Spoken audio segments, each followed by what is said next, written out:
जो अनारकली को बोलते हैं चुना गया था, लेकिन उसको चुना नहीं था। अनारकली को इसी रास्ते से पहले निकाला आगरा फोर्ट, आगरा से दिल्ली, दिल्ली से लाहौर, लाहौर में जाके अनारकली एक्सपायर होती। अनारकली का जो समाधि बनाया ना वो लाहौर में है। ये जो आप देखकर आ रहे हैं ना वो राजबाड़ी है, अकबर का पैलेस, और ये अकबर के गुरु का पैलेस है। यहाँ अकबर के गुरु का नाम था सलीम चिश्ती।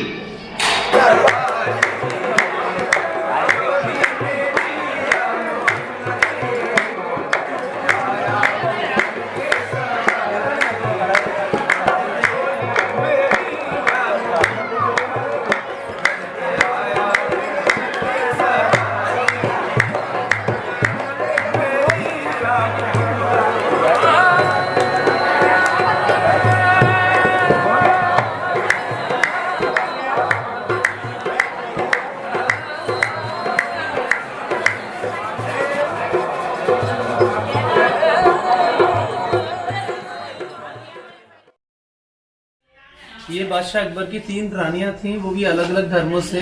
तो पहली रानी उनकी मुस्लिम्स थी, जिनका नाम था टर्की सुल्ताना, जिनको टाइटल दिया गया था रुकैया बेगम के नाम से।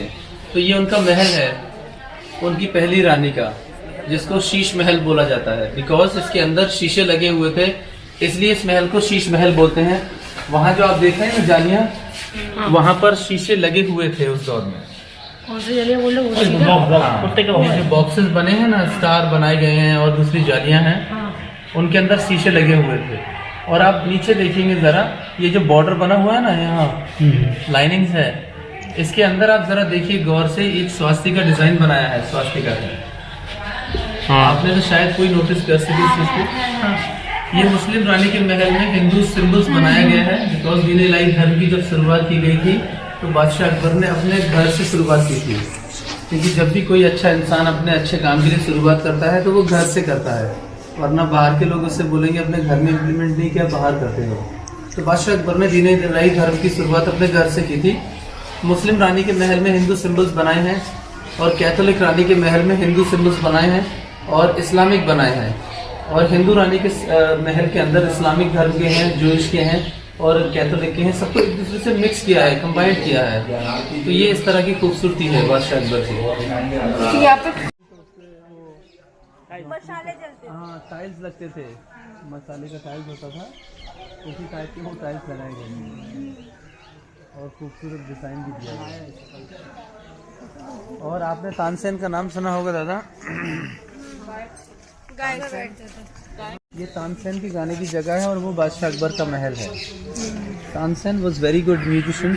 उनकी आवाज़ में इतना पावर था कि जब वो गाते थे ना राग मल्हार, तो बारिश नेचुरल झमझमाने लगती थी, बारिश बरसने लगती थी। और जब वो संगीत गाते थे दीप राग, तो बुझे हुए दिए जलते थे उनकी आवाज़ से। उनकी आवाज़ में इतना पावर था। और ये पानी से इसलिए भरा गया है क्योंकि उस ज़माने में माइक नहीं था, तो आवाज़ को बुलंद करने के लिए, क्योंकि आप जब पानी से आपकी आवाज़ टकराएगी तो और दुगनी तेज़ी से बुलंद होगी, वो और तेज़ हो जाएगी। इसलिए इस पानी से इस टैंक को भरा गया है। ये को माइक सिस्टम है उस ज़माने का। और यू कैन इमेजिन उस ज़माने में उनका प्राइवेट महल, बड़ी शांति है। और बादशाह अकबर के लिए वो गा रहे हैं, तो बादशाह अकबर वहाँ बैठते थे पिलर्स के ऊपर, वहाँ से बैठकर आनंद उठाते थे। तो ये तानसेन के गाने की जगह है सर।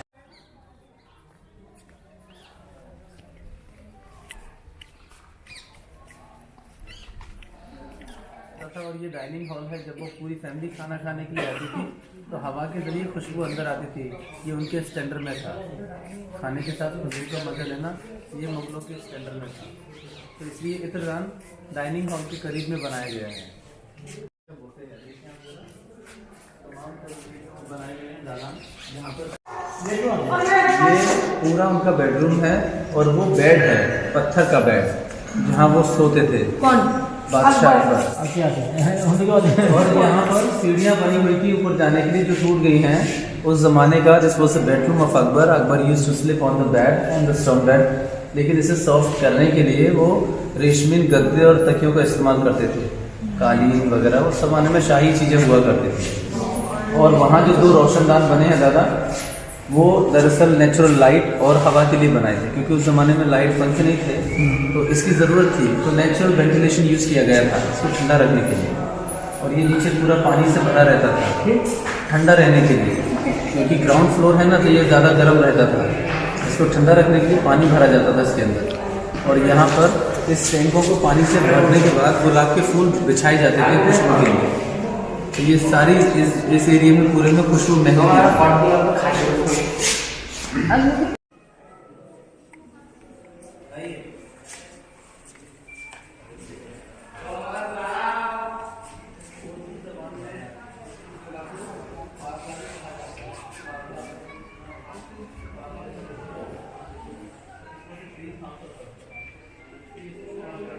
में इसको ख्वाब का भी कहा जाता है। ख्वाब माने सपना देखना। हाँ। तो this was a dream house of Akbar. तो उनका ख्वाब का भी था ये। तो ये 3 मंजिल है सदा। पहले ग्राउंड फ्लोर पर जो बेडरूम बना है, दूसरे पर बादशाह अकबर आराम करते थे गर्मियों के दिन। हवा महल बोलते हैं उसको। तो आपको वहाँ से दिखेगा क्लियर, वहाँ से ऊपर से दिखेगा।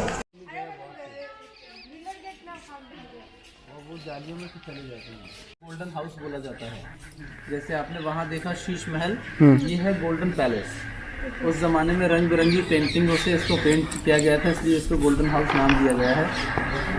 ये महल कैथोलिक रानी का है जिनका नाम था मरियम। टाइटल था मरियम उस ज़माने, और ये महल उनके रहने के लिए था। तो ये महल उस महल से बड़ा है। और तीसरी रानी का महल वहाँ सामने है, जिसको कब्रिस्तान इकबाल बोला जाता है, और वर्सेस जोधाबाई का महल। और ये हाँ, ये सामने अभी चलेंगे वहाँ। वेज और एक नॉन वेज। तो नॉन वेज किचन वो है सामने, वेजिटेरियन ये है। क्योंकि महारानी जोधाबाई पूरी फैमिली के अंदर प्योर वेजिटेरियन थी, तो दैट इज़ वाई उनके लिए प्योर वेजिटेरियन किचन बनाकर दिया गया। और आपने अक्सर देखा होगा राजस्थान में लेडीज़ें बड़े इयरिंग्स पहनती हैं, जिनको हिंदी में झुमका भी कहा जाता है। तो ये राजस्थान का एक कल्चर है, वहाँ का रिवाज है। आप देखें वही रिवाज को यहाँ पर अपनाया गया है उनकी किचन पर। तमाम सारे झुमकों का डिज़ाइन यहाँ पत्थर में तराशे गए हैं। तो ये जोधाबाई के रसोई के नाम से जाना जाता है, रसोई, जहाँ उनके लिए खाना बनाया जाता था। और वो सामने जोधाबाई का महल है, अभी हम चलेंगे वहीं पर। तो बादशाह अकबर की जो वाइफ थी महारानी जोधाबाई, दरअसल उनका नाम महारानी जोधाबाई कहीं नहीं है, आपको हिस्ट्री में कहीं नहीं मिलेगा सुनने के लिए। उनका नाम था हरकाबाई, प्यार से बोला जाता था महारानी जोधाबाई। और उनको टाइटल दिया गया था मलिका हिंद का, यानी हिंदुस्तान की मलिका, राजकुमारी प्रिंसेस। ये बादशाह अकबर का प्यार से दिया हुआ नाम था महारानी जोधाबाई। तो वो उनको जोधाबाई कैसे बुला देते, तभी तो जोधा अकबर का फिल्म हुआ, शूटिंग बना है जोधा अकबर। ये महल, यहाँ पर जो रूम्स आप देख रहे हैं ना लेफ्ट साइड पर, ये चर्च के जैसा है। You can feel it's look like similar church, लेकिन ये उस ज़माने का सिक्योरिटी गार्ड रूम है। तो जब भी किसी को अंदर जाना होता था तो पहले यहाँ से परमिशन अलाउड कराने के बाद अंदर जाने दिया जाता था। और वहाँ देखिए कुछ स्टार बने हैं दोनों तरफ, ये जूइश आर्किटेक्चर है। मैंने आपको दिखाया सारे धर्मों के symbols, Hindu, Muslims, Catholic, Buddhism, Jainism, Chinese, बहुत सारे धर्मों के चिन्ह यहाँ देखे हैं। ये उनमें से एक है जूइश। आइए मैं आपको अंदर से दिखा दूँ। हेलो,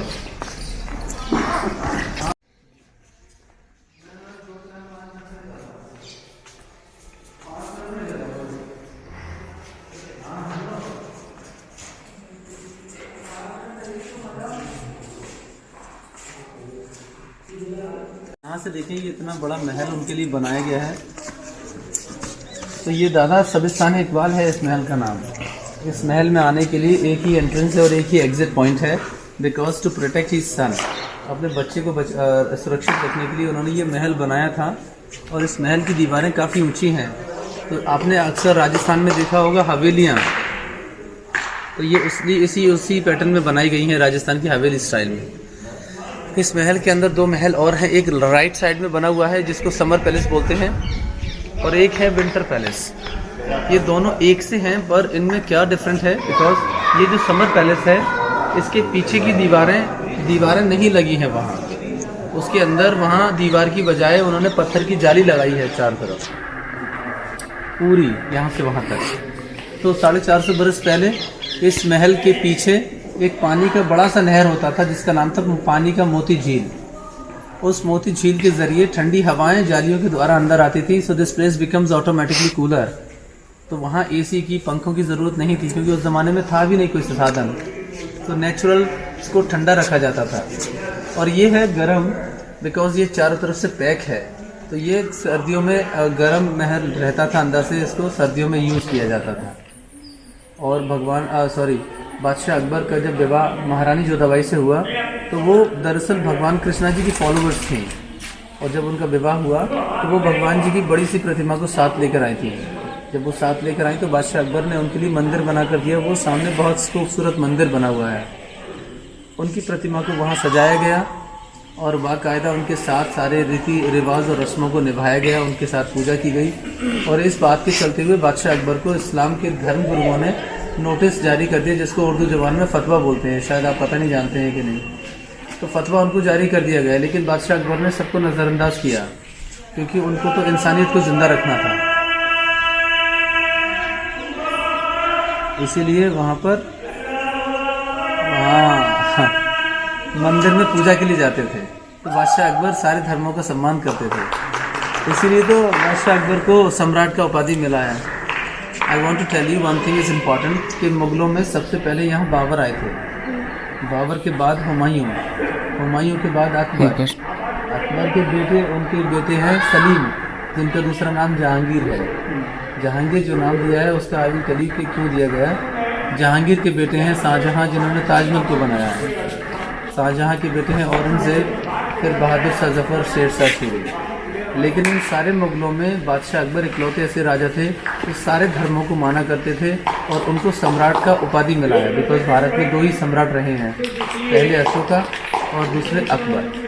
चाहे तो उनके पोते ने ताजमहल बनाकर खड़ा किया है, इतना बड़ा एम्पायर खड़ा किया है कि शायद ही कोई कर पाए जीवन में और आने वाली नस्लों में, लेकिन उनको भी सम्राट का उपाधि नहीं मिला है। बिकॉज अच्छे कामों से कुछ न कुछ मिलता है, और उन्होंने इमारत बनाई है, इमारत में वाकई वो अव्वल नंबर पर है। लेकिन बादशाह अकबर अच्छाई के कारण सबसे ज़्यादा पॉपुलर हुए, इसलिए उनको सम्राट का उपाधि मिला है।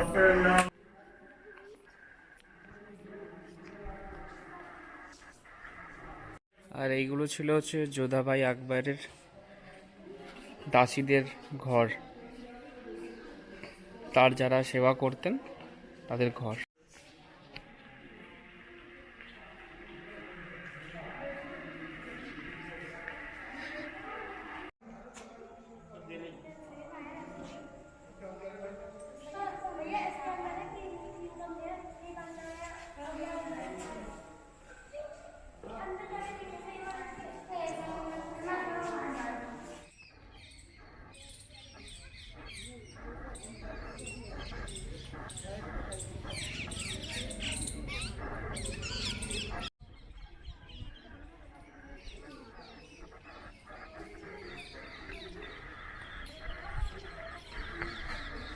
नाम सुना है आपने?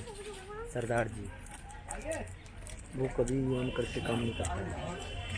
फिर मुसलमान हुआ, बनिया हुआ, आजाद हुआ। एक सेकेंड, 1 2 3 4। ये जो गेट है ना, ये क्यों बनाया था अकबर ने? दासियों के खड़ा होने के लिए। दासियाँ यहाँ खड़ा होती थी, तो अकबर जब एंट्रेंस करते थे तो अकबर का दासियाँ वेलकम करती थी। एंट्रेंस गेट ये राजा अकबर का है, यहाँ से अकबर एंट्रेंस करते थे। This is every Friday. बाकी टाइम अकबर सिकंदरा रहते थे। सिकंदरा देखा आप लोगों ने? अकबर तुम आइए देखने के लिए, दोनों ही अलग अलग हैं। अभी जो आप देखकर आ रहे हैं वो राजबाड़ी है, अकबर का पैलेस, और ये अकबर के गुरु का पैलेस है। यहाँ अकबर के गुरु का नाम था सलीम चिश्ती। सलीम चिश्ती सूफी संत थे, गुरु महाराज। इस जगह का पहले नाम था फाड़ी फतेहाबाद, इसका नाम फतेहपुर बाद में पड़ा था। तो फाड़ी फतेहाबाद इसका नाम था। जब अकबर यहाँ आया था तो ये पूरा माउंटेन था उस टाइम, यहाँ कोई किला नहीं था, आबादी नहीं था, सिर्फ ये फाड़ी की ऊंचाई 350 फीट ऊंचाई थी फाड़ी की। तो उस पर एक सूफी संत रहते थे सलीम चिश्ती, लकड़ी के मकान के अंदर। तो अकबर जैसे यहाँ आए थे तो उनके पैरों में गिरकर रो रो के कहा, मेरे बच्चे के लिए प्रार्थना कर दीजिए, यानी कि दुआ कर दीजिए। तो सलीम चिश्ती बाबा ने बोला, अकबर आपको औलाद मिलेगा, लेकिन मेरा एक शर्त है, जो भी औलाद होगा वो मेरे नाम पर रखना होगा। तो अकबर ने शर्त को मंजूर किया। अकबर की ये 3 रानी थी, जोधाबाई, तुर्की सुल्ताना, रुकैया बेगम। ये तीनों रानियों के महल आपने वहाँ देखे होंगे। हिंदू रानी महारानी जोधाबाई से मिलने के बाद औलाद, तो उसकी खुशी में ये सारा बनाया। 1571 में स्टार्ट किया, 1582 में कंप्लीट। व्हाइट बिल्डिंग जो आपको दिख रहा है वो सलीम चिश्ती का दरगाह है, अकबर के गुरु का। पहले उस दरगाह को अकबर ने लाल पत्थर से बनाया था, जब जहांगीर को पता हुआ, मालूम पड़ा कि मैं इनके आशीर्वाद से पैदा हुआ हूँ, तो लाल पत्थर को हटाकर जहांगीर ने व्हाइट मार्बल चेंज कराया। व्हाइट मार्बल जहांगीर के टाइम का है। तो व्हाइट बिल्डिंग के अंदर लोग एंट्रेंस करते हैं, जाने से पहले लोग अपना हैंड वॉश करते हैं, हाथ धोते हैं, उसके बाद सर को कवर करते हैं। तीसरा ऑप्शन है सीधा पैर अंदर करते हैं, सीधा राइट। उसके बाद में लोग वहाँ चादर चढ़ाते हैं हाथ धोकर, राइट हैंड पे फ्लावर डालते हैं। 3 साइड में जाली है, चादर से टच कर जाली में वहाँ धागा बांधते हैं विश करने के लिए। एक धागे से 3 विश कर सकते हैं, जैसे 1 गांठ का 1 विश, 2 गांठ का 2 विश, 3 गांठ का 3 विश। जो विश करते हैं वहाँ पूरा होता है 99%। पूरा होने पर दोबारा सोचा बोलने आना नहीं पड़ता है। अपने घर पर रहते हैं, वहाँ 3 गरीब लोगों को खाना खिला देते हैं या किसी मंदिर पे और साथ बांट देते हैं। ये बैक साइड में गेट बना हुआ है, बुलंद दरवाजा। बुलंद मीन्स हाइट, दरवाजा means gate. Highest gate Asia का सबसे ऊंचा गेट है ये, और वर्ल्ड का सबसे चौड़ा है। इसकी जो हाइट है बैक साइड रोड लेवल का 176, 176 फीट ऊंचाई है। ये दरवाजा गुजरात की जीत में बनाया था अकबर ने। खानवेज गुजरात अहमदनगर चांदबीनी सुल्ताना को फतेह किया, उसकी किसी ने इस गेट को बनाया था, बुलंद दरवाजे को, जो अभी हम लोग पीछे चलेंगे देखने के लिए।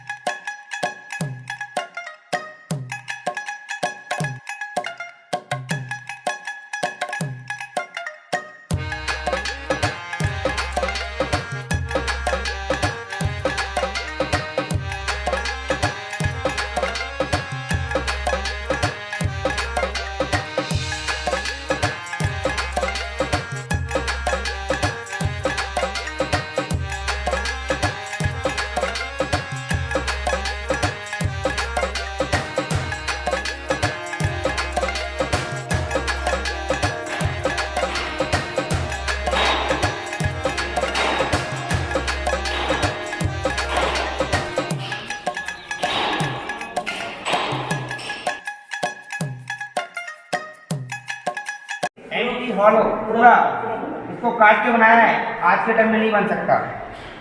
तो इसके पीछे एक झील बना हुआ था, मोती झील, पानी का लेक।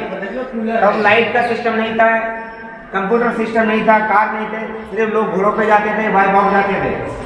तो पीछे जब झील चलता ना हवा के थ्रू, हवा से लहरें लेता था, झील इधर होता था, तो उसमें से ठंडी हवा आती थी इसमें से। तो इसको बोलते हैं नेचुरल कूलर, नेचुरल एसी। ये बनाया क्यों था? अकबर ने अपने गुरु के लिए, यहाँ अकबर के गुरु बैठते थे, सलीम चिश्ती, जिन्होंने अकबर के लिए विश किया था, औलाद के लिए दुआ किया था। तब यहाँ समाधि नहीं था, ये समाधि बाद में बनाए अकबर के गुरु एक्सपायर होने के बाद। तो वो यहाँ गुरु बैठकर दरबार लगाते थे अपना फ्राइडे के दिन। यहाँ फ्राइडे के दिन प्रे होता था, जुमे की नमाज होने के बाद यहाँ अपना दरबार लगाते थे। जो अनारकली को बोलते हैं चुना गया था, लेकिन उसको चुना नहीं था। अनारकली को इसी रास्ते से पहले निकाला आगरा फोर्ट, आगरा से दिल्ली, दिल्ली से लाहौर, लाहौर में जाके अनारकली एक्सपायर हुई। अनारकली का जो समाधि बनाया ना वो लाहौर में है। ये सुरंग डैमेज हो गया, यहाँ से अब नहीं जाता, बैठ चुका है। आइए, पाकिस्तान के राष्ट्रपति का नाम था परवेज मुशर्रफ। वो दरगाह की खातिर आए थे पाकिस्तान से। तो वो सीढ़ी चढ़ रहे थे, यहाँ जूता खोला, पैर मुड़ गया, फ्रैक्चर हो गया। जाइए, लौट गए वापसी, नहीं हुआ बुलावा सरकार का। क्योंकि यहाँ बड़े बड़े शहंशाह आते हैं, सर झुकाते हैं, तकदीर पलट जाती है। अकबर के पास कोई धन-दौलत की कमी थी क्या? कोई कमी नहीं थी, लेकिन कमी थी एक औलाद की, और वो औलाद जो है वो यहाँ से मिली थी। मगर हाजी पप्पू ने ही बड़ी दुआ की थी। हाजी पप्पू, हाँ, पहले उधर हो जाए, इधर चलो, इधर सलाम करिए आइए पहले।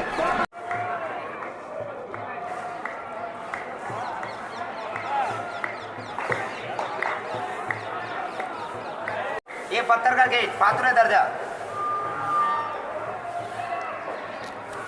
पूरा पत्थर का है। हैवी है, हैवी, वेरी हैवी। सीधे जाइए।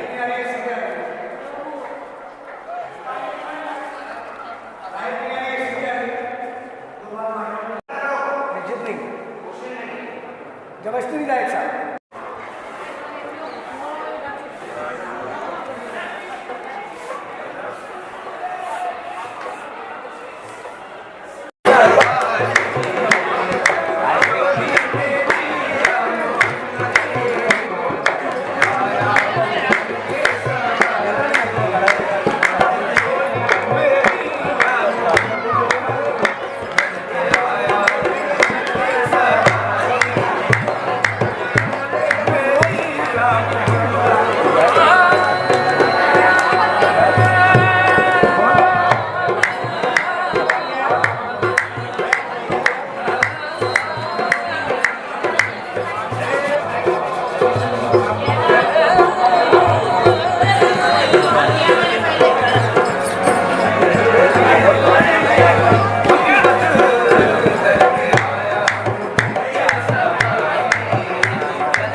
पिलर को ज्वाइंट कर एक पिलर बनाया है। ये ज्वाइंट है यहाँ पर पूरी। तो जब बारिश होता है ना, जल बारिश का पूरा जल का पानी इन पिलर के दोबारा आता है। यहाँ से पानी उतरता है। यहाँ से उतरने के बाद अंडरग्राउंड नाला बना हुआ है, चैनल। सारा पानी वो ग्राउंड के टैंक में जमा होता है। उस पानी को लोग होली वाटर रेन वाटर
মোটামুটি গুরুজি দরগা ঘোড়াইদার বা রয়্যাল গেট যাকে বলা হয় সেটা আমরা ঘুরে নিয়েছি। সিএনজি বাস বন্ধ হয়ে গেছে, টাইম প্রায় 5:30 বেজে গেছে। তো এখন আমরা অটো করে নিয়েছি। অটো করে থেকে এখান থেকে যাব হচ্ছে আমরা এই যেখানে আমরা গাড়ি রেখেছি, গাড়ি পার্কিংয়ের দিকে।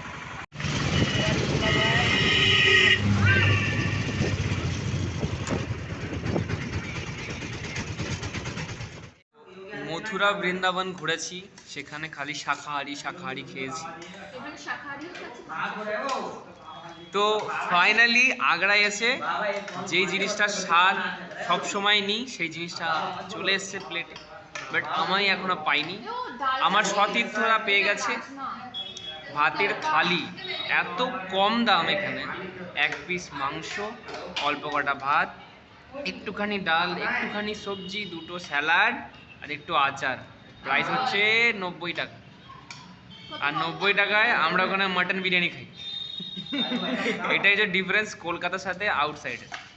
আদার স্টেটে বা উত্তরপ্রদেশে বা যে কোনো স্টেটে যাবেন না কেন, সেখানে হচ্ছে এত পরিমাণ জিনিসপত্রের দাম যে আপনি যদি নর্মালভাবে প্ল্যান করে আসেন তাহলে কিন্তু আপনি অ্যাফোর্ডই করতে পারবেন না এখানে এসে। তো সেইভাবে প্ল্যান করে আসবেন। মিনিমাম যদি সাদামাটাও খেতে হয় আপনাকে এইসব জায়গায় ঘুরতে পার ডে কম করে 300 টাকা অন্তত আপনি খাওয়ার পিছনে খরচ করতে হবে, কম করে যদি সাদামাটাও খান। এই জিনিসটা কিন্তু মাথায় রেখে আসতে হবে আপনাকে। খাবারের কোয়ালিটি কেমন সেটা। আর এইখানে হচ্ছে এই যে 1 পিস মাংস, এখানে একটু বাঁধাকপির তরকারি দিয়েছে, এখানে ডাল ফ্রাই, আর এই যে এই কটা হচ্ছে ভাতের স্ট্রেংথ, আর এইটা স্যালাড। প্রাইস হচ্ছে 90 টাকা। এমনি গাইডলাইন্সে আমরা ঘুরছিলাম फतेहपुर सिटी से। दादा आपका नाम बता दीजिए। मोहम्मद अंसार कुरैशी। आपका फ़ोन नंबर, अगर যদি কেউ फतेहपुर सिटीতে আসো এই দাদার সাথে কন্ট্যাক্ট করে নেবে। দাদা সব ডিটেলস বলে দেবে এবং আশেপাশে যতগুলো সাইট সিন করে, যেমন আগ্রা তাজমহল থেকে শুরু করে, হোটেল থেকে শুরু করে কোথায় খাবে, সব ডিটেলস দাদা কমপ্লিট করে দেবো। দাদার ফোন নাম্বারটা একটু নিয়ে নাও। দাদার ফোন নাম্বার 97 60 33 54 69। তো আসলে অবশ্যই দাদার সাথে কন্ট্যাক্ট করো। দাদা একদম কম খরচের মধ্যে তোমাদের সব কিছু বার করে দেখিয়ে দেবে।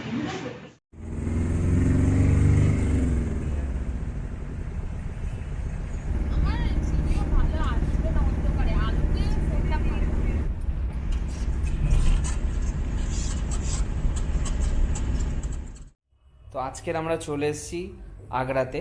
আগ্রার তাজমহলের সামনে পুরানি মন্ডি চৌরাহা বলে একটা জায়গা আছে। সেই চৌড়া জায়গার থেকে একটুখানি দূরেই হেঁটে হার্ডলি 100 মিটার থেকে 150 মিটার হবে, সেখানে প্রকাশ হোটেল অ্যান্ড রেস্টুরেন্ট বলে একটা জায়গা আছে। সেখানে আমরা একটা রুম নিয়ে নিয়েছি, মানে একটা রুম নিয়েছি আমার স্যার আর আমার একটা ভাইয়ের জন্য, বাকি আরও 2টো রুম নেওয়া হয়েছে। পার রুমে খরচ পড়ছে আমাদের 600 টাকা করে। আরও আমরা হোটেল দেখেছিলাম, বাট যেহেতু গ্রুপে আছি তাই জন্যে গ্রুপ যেটা সিদ্ধান্ত নেবে সেইভাবে চলতে হবে আমাদের। আর যেহেতু আমাদের একটা পুরোটাই বাজেট ট্রিপ, তো বাজেটটাও এখানে বেশি ম্যাটার করছে এখানে। আর সব কিছু ম্যাটারের মাঝখান থেকে ভালো কথা হয়েছে যে আমরা তাজমহলের একদম কাছে আছি। তো কালকের ফার্স্ট আওয়ারে আমরা বেরিয়ে যেতে পারবো, তাজমহল ভিজিট করবো, দেন তারপরে হচ্ছে আগ্রা ফোর্ট।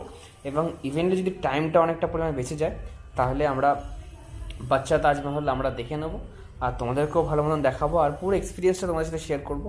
তো আজকের আর ভিডিওটা লেন্দি করছি না, তো ভিডিওটা এখানেই শেষ করছি। আই হোপ তোমাদের ভালো লাগছে ভিডিওগুলো। যদি ভালো লেগে থাকে অবশ্যই চ্যানেলটিকে সাবস্ক্রাইব করে দেবে, পাশে দেওয়া বেল আইকনটিকে প্রেস করে রাখবে যখন আমি নতুন নতুন ভিডিও আপলোড করবো তার নোটিফিকেশন সবার আগে পাওয়ার জন্য। আর কিন্তু অবশ্যই কমেন্ট করে জানাবে কিন্তু কেমন হচ্ছে। আর কমেন্টস না করলে আমি জানতেই পারবো না যে আমার ভিডিওগুলো কেমন হচ্ছে, আমার কীভাবে আরও ইমপ্রুভমেন্ট করতে হবে, সেই দায়িত্বগুলো তোমাদের ঘাড়ে। তো আজকের মতন এখানেই টাটা, আবার দেখা হবে তোমাদের সাথে কালকে তাজমহলে বা ফার্স্টে আগ্রা ফোর্টে। ওকে, বাই বাই। তো একটা কথা না বললেই নয়, রাধে রাধে।